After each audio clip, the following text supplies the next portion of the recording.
hello everybody. On today's call we have the famous Lila Smith, who is all about saying things better and improving your communication on LinkedIn.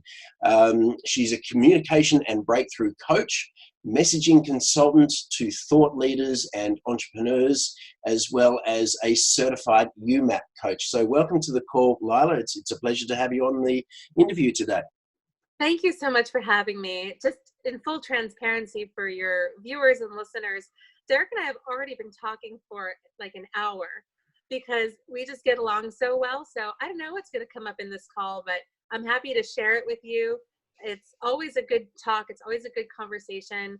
And it's fun to have friends all over the world who we've met on LinkedIn, who we can have these kinds of conversations with, the kind of stuff we really love talking about. So whatever that is, happy to have you with us and joining us for our conversation. We'll see what magic happens. Fantastic.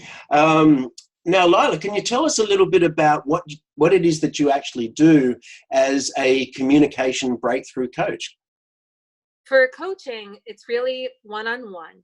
And I also do group coaching through my mastermind group, the Say Things Better Mastermind. If you look up that hashtag, that should come up.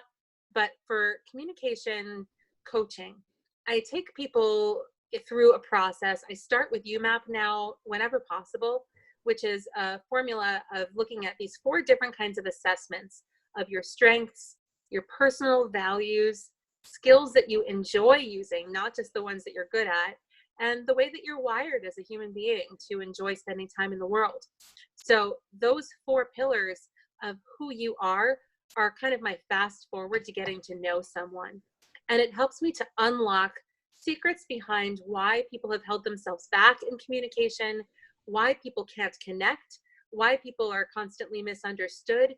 And all of those things are universal problems, but the root causes of each of them is different for each of us. So I help people to find and understand what about them is the truth, is the universal, like this is always going to be who I am. And I do that because some communication coaches will give you best practices of how to connect with someone.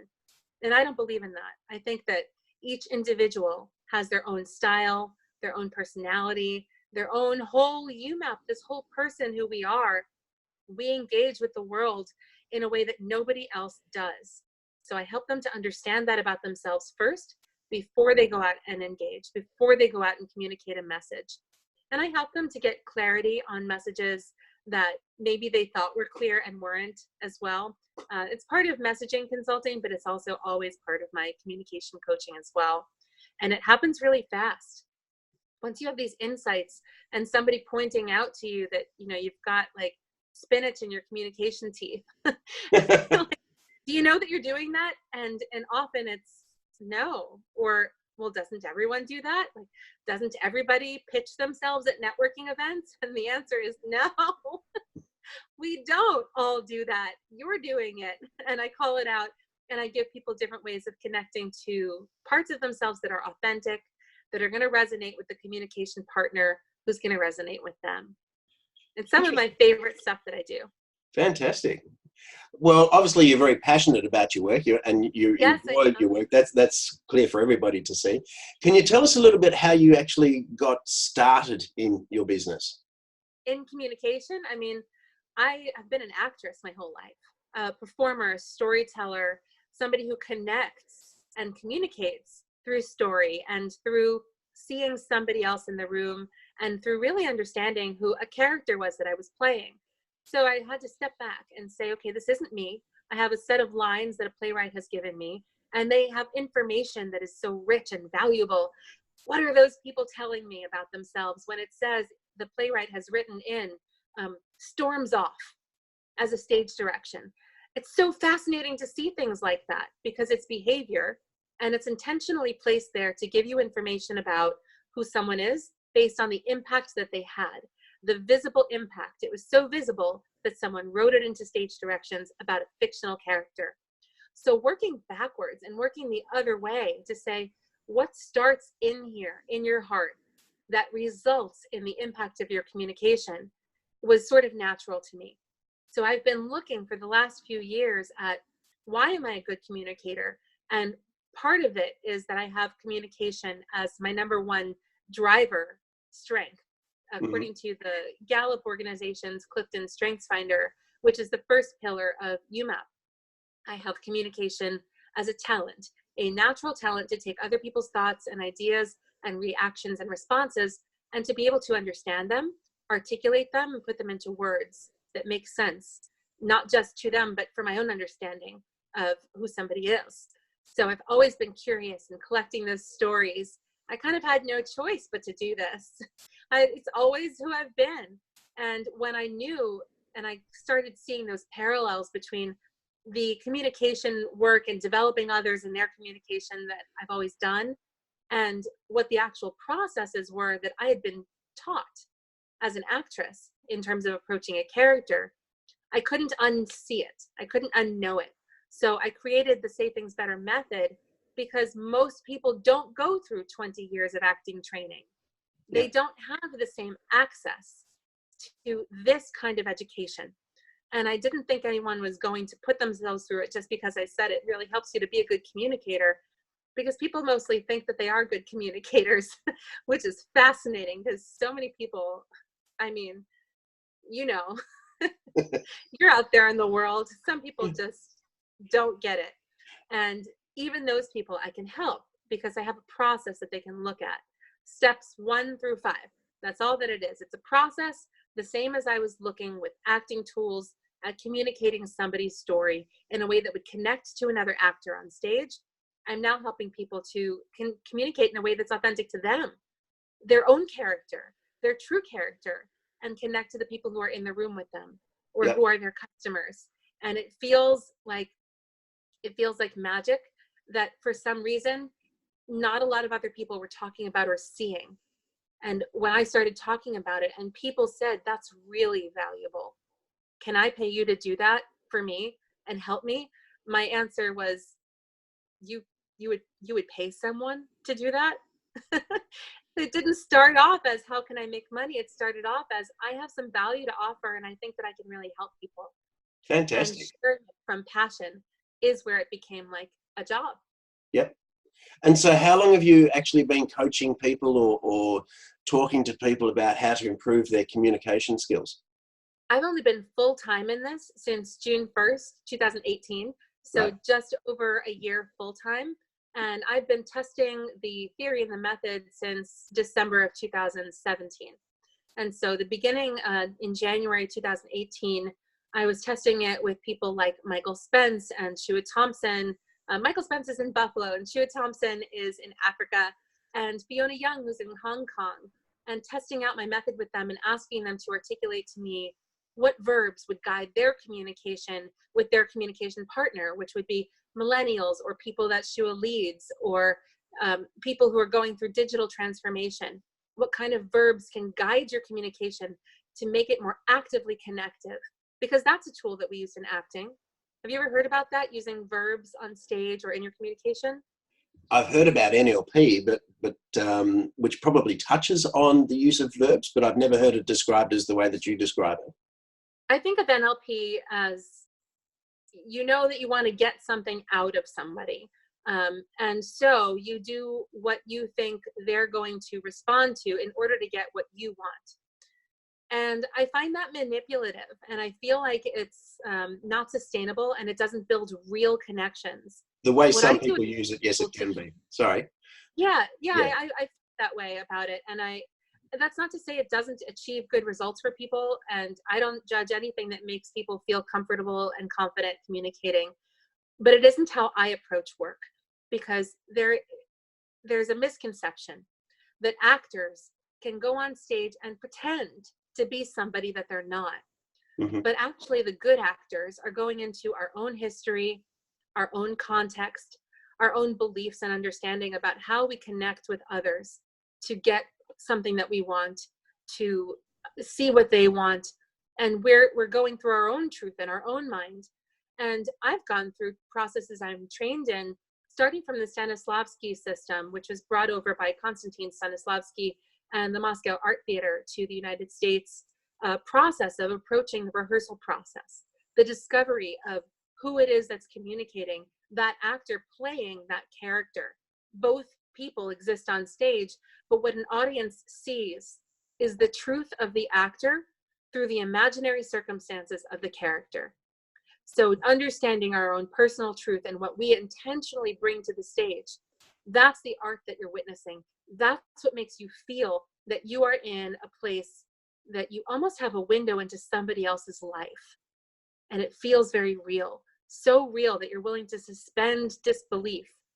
You're sitting there in an audience in a chair next to somebody else eating popcorn or snow caps. A curtain goes up and down, lights come on and off. You see set pieces moving, and still you are engaged in that story. Still you are connected to that person on the stage because they are so intentional about bringing their truth forth. And that is what really good actors do. And that is what I help really good communicators to do when they're passionate about connection, passionate about sharing their story. So can you tell us a little bit about the types of companies that you've actually worked with since your business got started just over a year or so ago?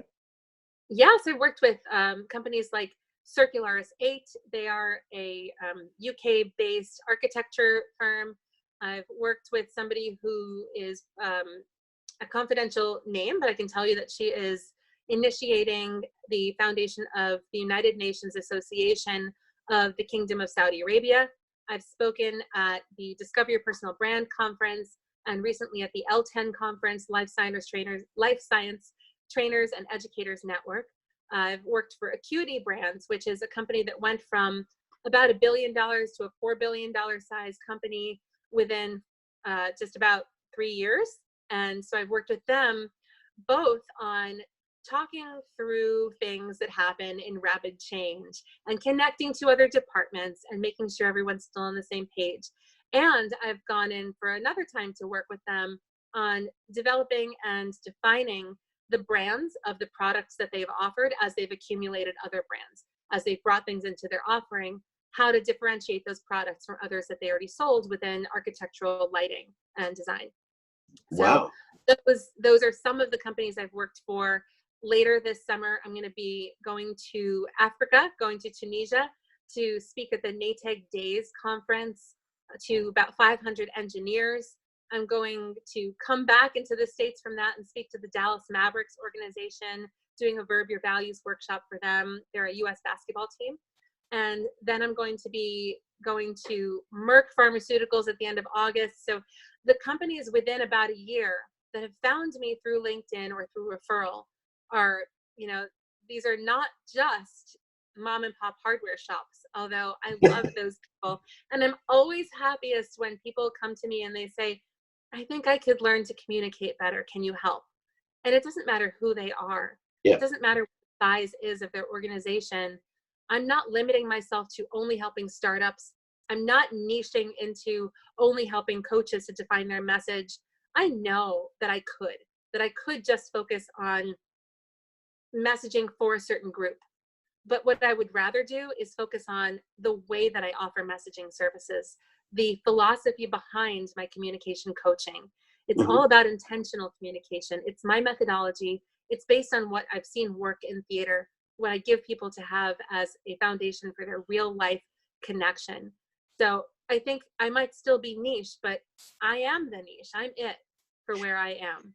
So as people have actually found you or been referred to you, how has LinkedIn played a role in all of that and the growth of your business in the last 12 months or so? I already had a whole tribe, a whole network, an army ready to support me in anything I did. It's, you know, purely coincidental, really, that the work that I provide is good quality and people get results from my communication strategy for them. I already had people willing to go to bat for me because of relationships that I've built and messages that I've exchanged back and forth. But mostly it's been the comments. I post content on LinkedIn.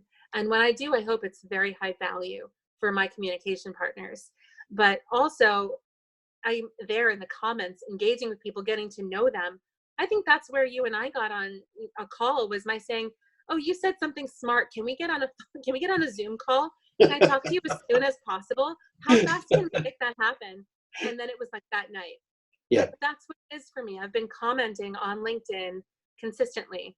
I only post content once or twice a month, but I'm commenting every single day since June 1st, 2017, every single day.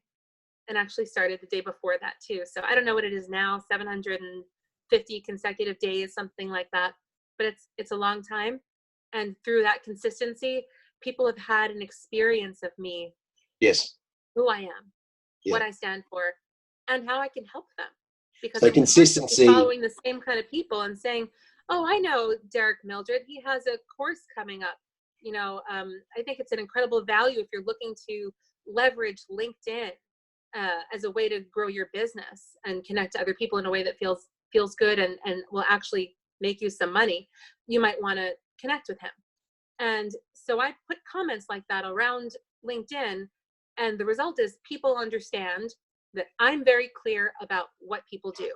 Yeah. And if they can't say something that clearly about themselves, like I'm Lila Smith and I'm a messaging consultant and a communication coach and a speaker about intentional communication, and I run workshops for companies to help people connect and have clearer brand messaging.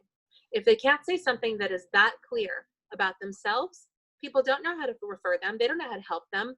And then they don't get the Lila Smith comment that says, well, do you know about that woman, Mary? I'm not really sure what she does, but she seems cool. You know, like that's great, but it doesn't actually lead to business.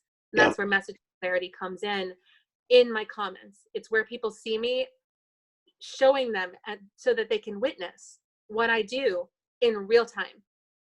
Okay, so for the audience out there, that means, or obviously you should be consistent with your communications, your interaction on LinkedIn, but very importantly, to be clear, concise and succinct with your why and your actual message about what it is that you do, how you help people, how you benefit people. Yeah. You know, you can stay consistent in your comments back to people, not by saying, well, I have a program that does this thing, but by saying any kind of information that is relevant, that's a callback to that thing you do. So if it were you and you are a LinkedIn trainer and you have courses that you sell, what people would want to know in order to trust that that would be a good investment for them is, what does it feel like to get feedback from him? Does he actually know what he's talking about? So leaving comments gives you the opportunity to plant like 20, 50 seeds every day of proof. Oh, you've written this thing about how your business is looking to more purposeful content such as yours. So if that's the case, you can provide relevant feedback. You can provide some kind of feedback about how a company's employees can connect with their content and share it from their own profiles on LinkedIn. That's the kind of advice that would be relevant coming from you. You know, advice that would be relevant coming from somebody who manages a big department of people might want to say, reinforcing their management and leadership brand. Well, with my team, what I do is, and share something relevant from their perspective. So commenting is a great opportunity to position yourself so that other people know what you do, but also because your position is where you have your value. You add different value in a comment because you are a LinkedIn trainer than somebody else would provide because they are a manager. So you're really deepening the connection with whoever posted it and the audience on LinkedIn, anybody else seeing, liking, commenting, that they get to see what you do too. And it's interesting you mentioned that, because in my course I actually have one of the chapters in there is over 50 conversation starters. And so there's actual different ways within LinkedIn that you can start a conversation. I want to see it. Yeah, and so there's over 50 of them. Of one. Give your listeners like a freebie. Really simple. Just comment on a post. Okay. Yeah, I mean, if you're going to like a post, take it one step further and actually make a comment about it. But importantly, try to make that comment constructive. Yes. Okay. I mean, on many posts, you see, thank you for posting, great post. Yeah, that's great. But maybe share a little bit of insights. Tell your audience why you feel that's a great post, or What is it about that post that you identify with? How does that post make you feel? Or how does that quote make you feel? Or how can that post actually benefit you? Or can you see what's in that post being of benefit to you, and how, and what would that mean to you and your business? That kind of thing. Elaborate a little bit. Tell people how you feel. So that was one of 50 like ways to start a conversation. But Yeah. the value that you just gave in that, for all of the different ways that you can comment, that was so valuable. Just that little bit. I can't imagine how much value is actually in your program if that's what you give us, like the explanation of what one bit is. So really cool this is why I love getting on podcasts with experts and having these conversations with people. You just never know what kind of expertise gems are going to drop. I know this stuff about commenting because I'm a communication strategist, but your audience members are hearing this from you, and this is the perfect example of proof. This is why people trust you, because when you are just naturally commenting from a place of your own expertise, you have the work, you have the quality there. You don't have to make something up. Yeah. You just say, Thank here are you. the ways that you can comment. Yeah. Thank you. I really appreciate that. To me, and it's interesting because just yesterday I put up a post which describes LinkedIn about or as being the world's largest database of businesses and their employees, which to me is exactly what it is. But from a more personal perspective, I see LinkedIn actually as a communication tool. It's a conversation starter. Okay, it's a little bit like easier to know what kind of things somebody might be open to talking about, just based on the nature of the room that you're in. Exactly. What kind of communication event it is. It's a conversation starter, and there are so many different areas within LinkedIn that you can actually use or go to start a conversation with somebody. And earlier on, we were talking about networking events and how some people are a little bit introverted about networking events and going up to talking to people that they've never met before, that they don't know, and talking to people about their business or that person they're talking to's business. And some people are a little bit uncomfortable with that. Well, that's one of the beautiful things about LinkedIn, is that you can actually make that approach by commenting on somebody's post or commenting on somebody's article or sending them a message and commenting on their profile. Okay. Yeah, you don't have to get dressed and go out either. You could just be at home with no pants and a pizza. You'd be amazed at what people wear behind a screen. Isn't that why people use LinkedIn now? When I first met you, I was wearing. Maybe don't use that kind of comment, but in all seriousness, I mean, that is who I am. Sorry? I said, if this is the soundbite, that's fine with me. That is who I am. But it is a really good point. Like you don't always have to go out and wing it. No. You can look people up on LinkedIn and see all kinds of conversation starters about them. Exactly. They put them out there. Exactly. And the beautiful part, to me, the beautiful part about LinkedIn is it's all about establishing, building, and nurturing that relationship.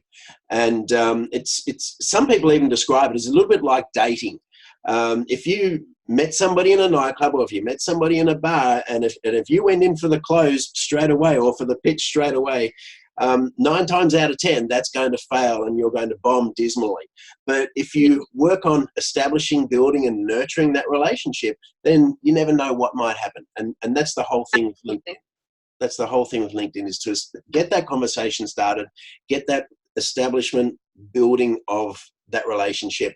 And then what you'll literally find is when people are ready to hear more about what you do, when they actually contact you, their minds in many cases are already made up that they will go ahead with you, provided that the pricing is within their expected price range.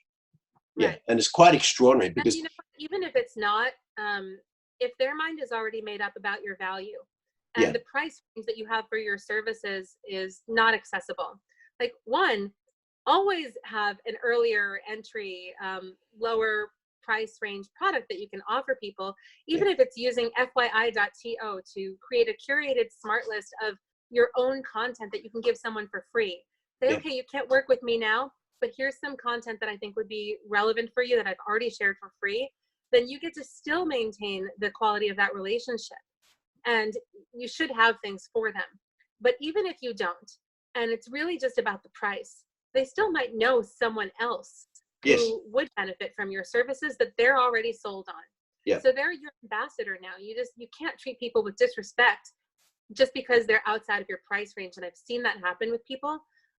Somebody asked me if I wanted to go to, I don't even remember what country it was, but they were putting on this whole speaker training, and like getting video content of yourself speaking on a stage. And like, I'm already speaking on stages, I have video of that. And I know the difference. Like, I know that the value would be having a real photographer there to make sure you look good doing that, and that they get your angles and that they capture the right bits. So I do get the value, but it was definitely outside of my price range for where my priorities for growing my business were at the time. Yeah. And that doesn't mean that I wouldn't have considered it later, because I did understand the value. Yeah. But the way that I was treated when I said, you know what, that's not where I want to spend my money right now. Like, I think it was something like $15,000. And I was like, do you know what I could do with $15,000? I've always been a really good shopper, but I could, trademark something. I could invest in new artwork for my branding, which I've now done with Lila Smith, the watercolor artist. Right. And there's so many things that I could do. Get an office, or travel to someplace, or give away some value for free to somebody I care about, and invest in the community in some way. There are so many higher priorities that I have than what that service was. And again, it's not that I didn't know the value of it, but the price was not in accordance with where my objectives were.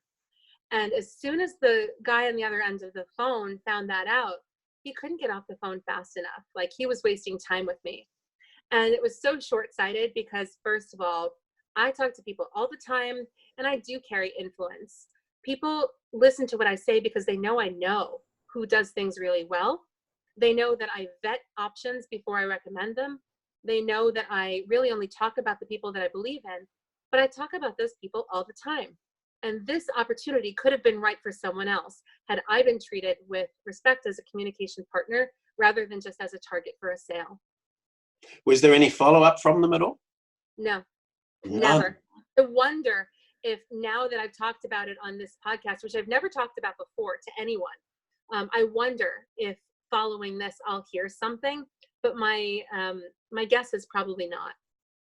Okay. That's interesting. So two lessons there for everybody watching. One, always follow up, not once but several times, but do it in a nice, respectful and tactful way. But the other thing, which is really important, is the way that you treat somebody, the way that you treat a prospect after they've turned you down at that particular time does not necessarily mean the interest is not there. It's just not suitable Right. at that particular time. Right. I would love to buy a particular car tomorrow, but if that car's not suitable for me, or if I can't afford it tomorrow, it's going to have to wait for a year down the track, or 2 years down the track, or whenever. So sometimes the timing's not just right. And from anybody in a sales perspective, you've got to respect that. You've got to understand that. Yeah. Yeah. There are a lot of these, like, conquer it, get the yes, get the sale, get it right away. And so what happens is that targets, who are really communication partners, are treated as adversaries to conquer. Like, if you get somebody to say yes to you, then you've like really fooled them. Is that really how you want to sell? Like, by tricking somebody into saying yes to something? It just feels icky. I just don't like that kind of communication. And I'm happy to be sold to if something is relevant to me. Yeah. I don't even need people to like beat around the bush all that much. If they really send me something that is relevant, I will buy things. Yeah. I have money that I'm making that I'm ready to invest in different ways. And now I'm going to obviously get like hundreds of sales emails. But then, if that's the case, if you want to sell me something, I'll tell you right now how to get the yes. Let's say, for example, you are a social media services provider. Go through my existing social media. Make the effort. If you don't make the effort, then you have nothing relevant to say to me. Yeah. I don't care what you offer. I care what you think I need of what you offer. Yeah. So go through what I already have and say, you know what, it looks like You get great traction on your videos on LinkedIn, but I don't see that you have any kind of substantial YouTube channel, which is true. And now I'm going to get the YouTube channel emails from the people who are listening, but I welcome them. I welcome it. I welcome it. Say, look, I heard you on the podcast with Derek Mildred, and here's what you said. Give me the relevance, and I'll give you the dollars. It just has to make sense, and your quality of work also has to be really good. And you have to have somebody vouch for you if you want like an immediate yes. Otherwise, I have to be really convinced to spend my time looking at your website and vetting your work.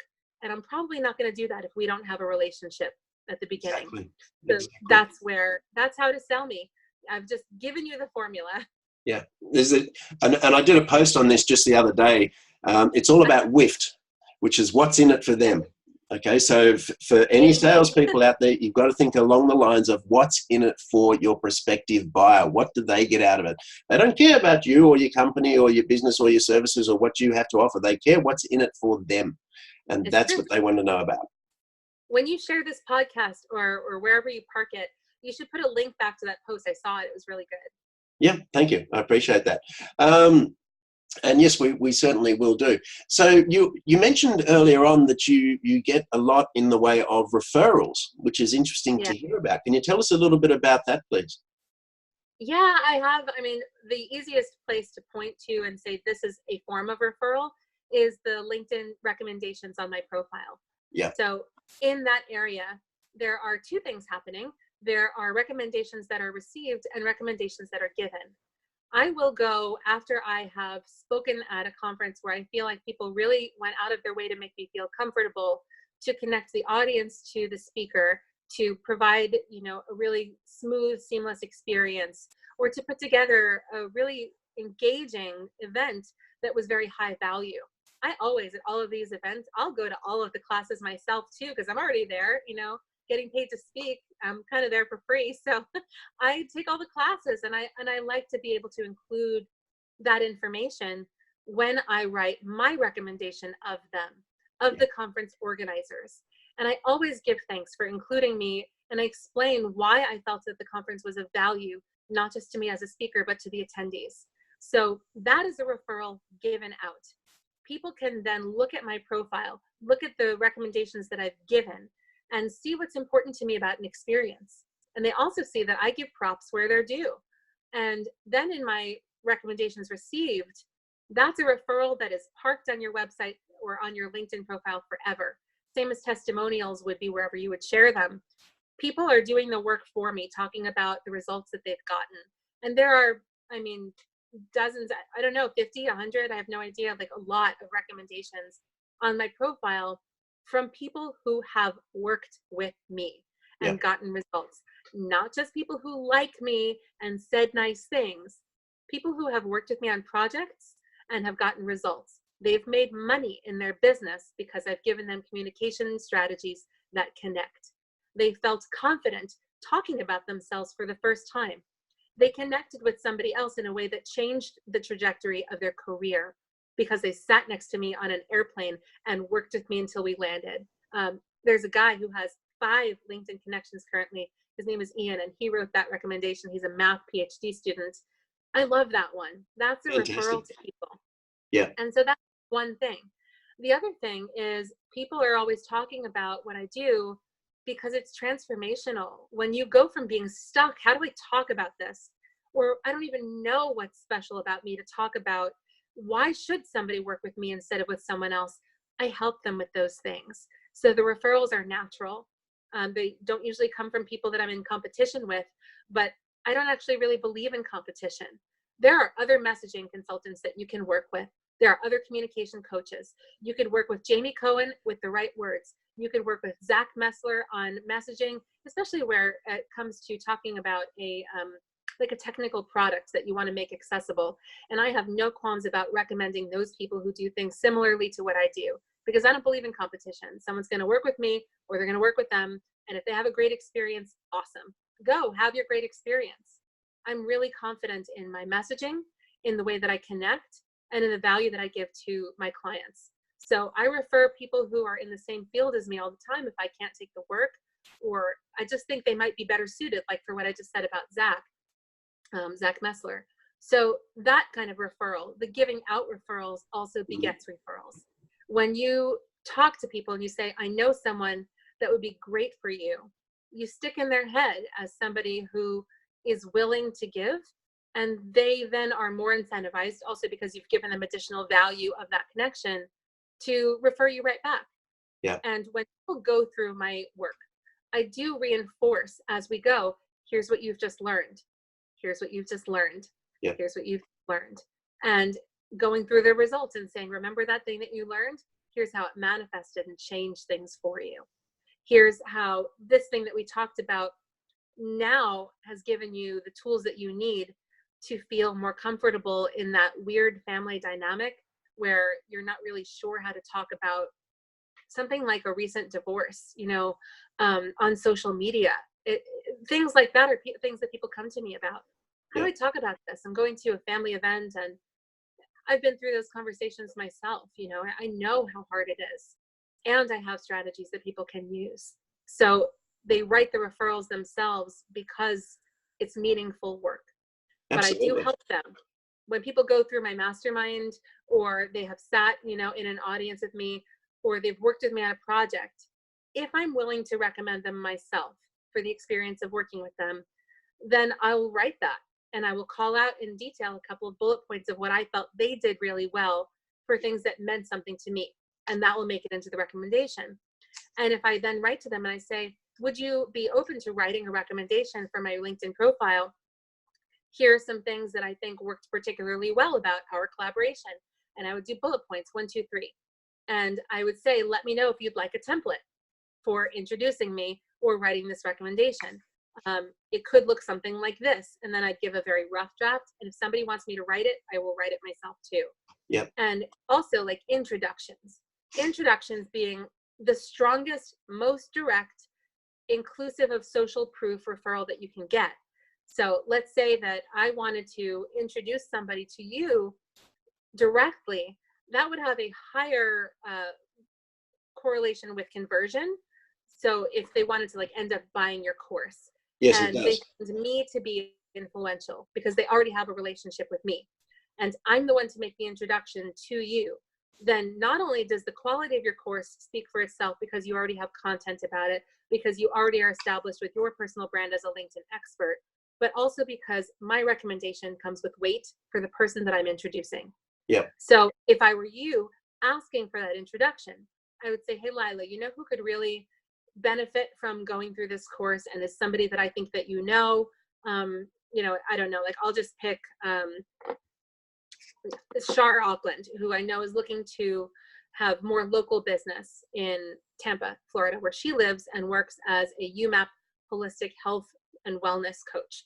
So also a friend, also a client of mine, and I am of hers. So if I were to refer her, you would ask me, would you refer me to Shar? Would you introduce me? Here's why I think I would be of value to her. Here's why my course might be relevant to her. And then just like before, when I suggested that people who are selling me explain the relevance, you would have the job of explaining to me why it's relevant for Shar. So yes. that I feel like a hero when I make that referral. And you go in, you to her profile, you do some research, and when you write to me, you say, I think that I can help her increase her local business. She mentioned things about being Florida, located. Here are some things that I think might be opportunities for her. I address those things in my course in, episode 2, module 4, whatever that is. Would you be willing to make that introduction? Yep. And that would make it very easy for me, very obvious to say, absolutely. Are you still there? I am sorry. I just had to ignore that's okay. That's fantastic, and thank you for all of those little insights there, those little tips and snippets of information, invaluable information that you've given to the audience.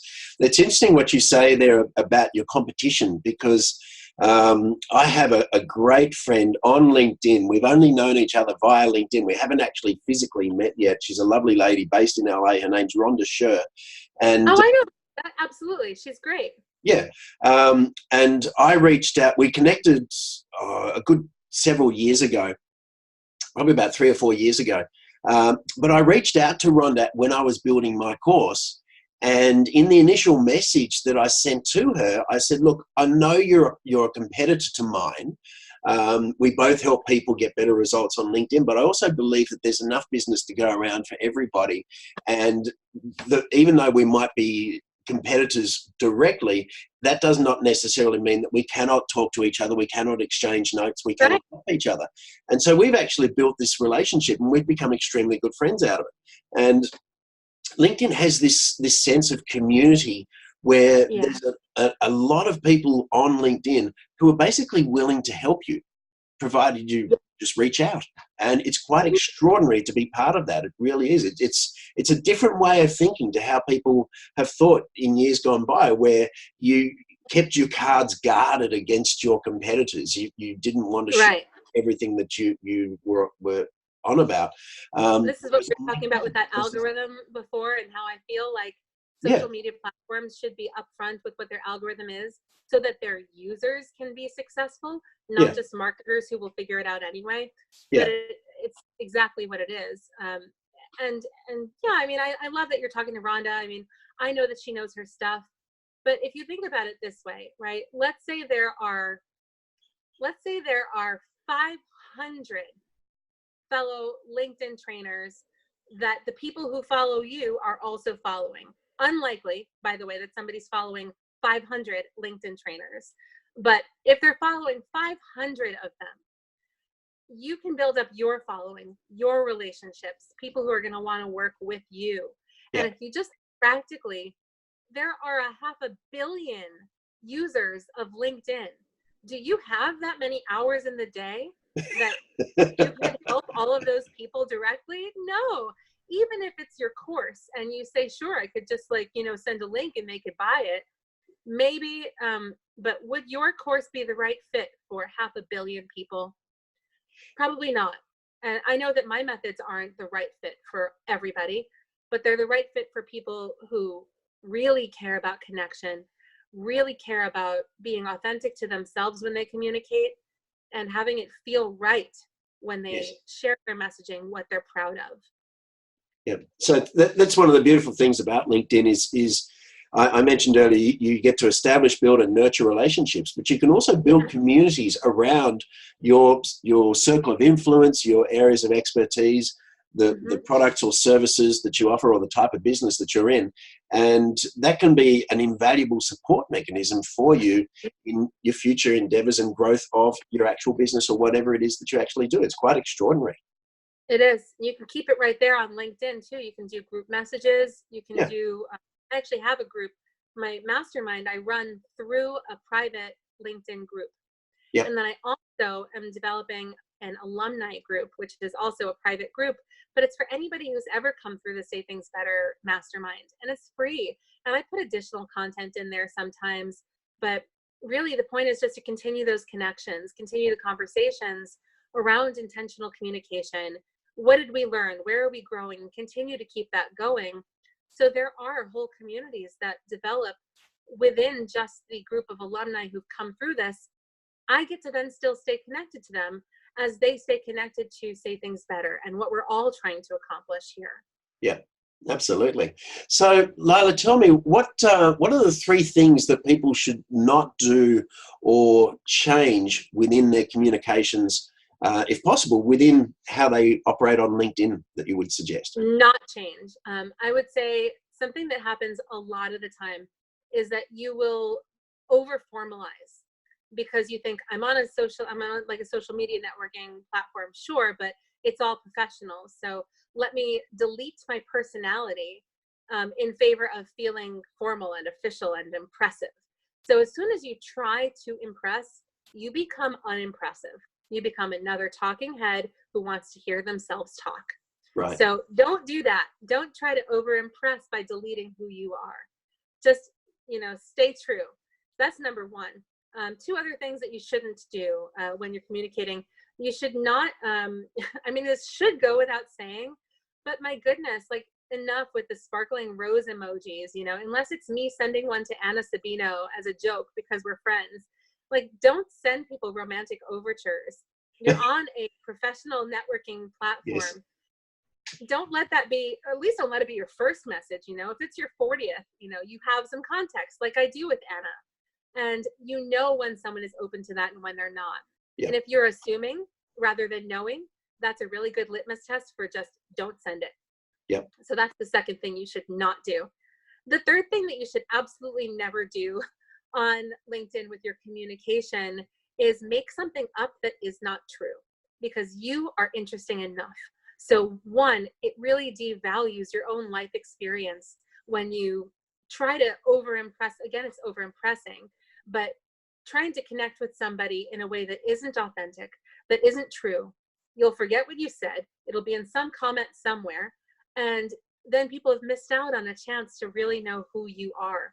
Yeah. I see people writing posts, writing stories that aren't theirs. They're taking work that's not theirs. They're, plagiarizing things, or they're just making stuff up to make a point. And I just think it's such a waste. What a waste of content space.